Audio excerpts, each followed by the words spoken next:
ঘরে ঘরে স্বাস্থ্যকর্মী পৌঁছে দিয়ে স্বাস্থ্য সচেতন একটি জাতি আমরা তৈরি করতে চাই। মধ্যস্বত্বভোগীরা সরকারি প্রণোদনা ৯/৬ না করতে পারে। পুরো চুয়াডাঙ্গাতে ধানের শীষের পক্ষে প্রচারণা চালাবো। আমরা ঠিক যেভাবে শহীদ রাষ্ট্রপতি জিয়াউর রহমান কৃষির আধুনিকায়নের মাধ্যমে ১ ফসলা জমিকে ২ ফসলা, ২ ফসলা জমিকে ৩ ফসলা করেছিলেন, জিয়াউর রহমানের সন্তান তারেক রহমানও ঠিক তার বাবার দেখানো পথে হেঁটে নতুন করে খাল খনন কর্মসূচি শুরু করতে চান। তিনি সার, বীজ এবং কীটনাশক সহজলভ্য করতে চান কৃষকদের জন্য। সেই জন্য প্রতিটি কৃষকদেরকে কৃষক কার্ডের আওতায় আনা হবে, যাতে করে মধ্যস্বত্বভোগীরা সরকারি প্রণোদনা ৯/৬ না করতে পারে।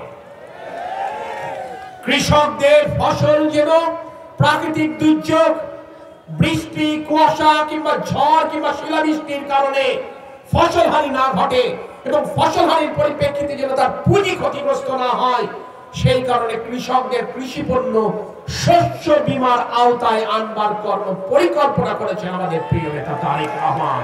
এই বার্তা পৌঁছে দিতে হবে। মাত্র ৩০% টাকায় জমির মালিক হয়ে নতুন বাংলাদেশের গড়ে তোলার স্বপ্ন দেখা বাংলা বসতি।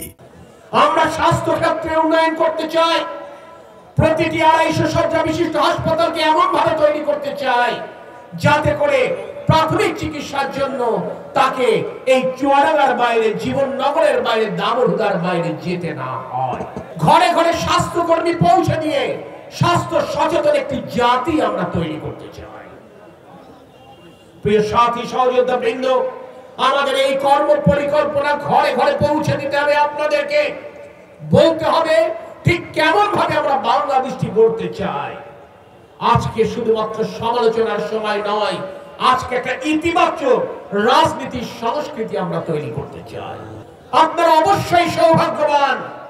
আমাদের যে নির্বাচনী আচরণবিধি, সেই আচরণবিধি মেনে চলে আমরা আরো ব্যাপকভাবে পুরো চুয়াডাঙ্গাতে ধানের শীষের পক্ষে প্রচারণা চালাবো। ইনশাআল্লাহ ফলাফল দেওয়ার মালিক আল্লাহ, ফলাফল আল্লাহ দিবেন।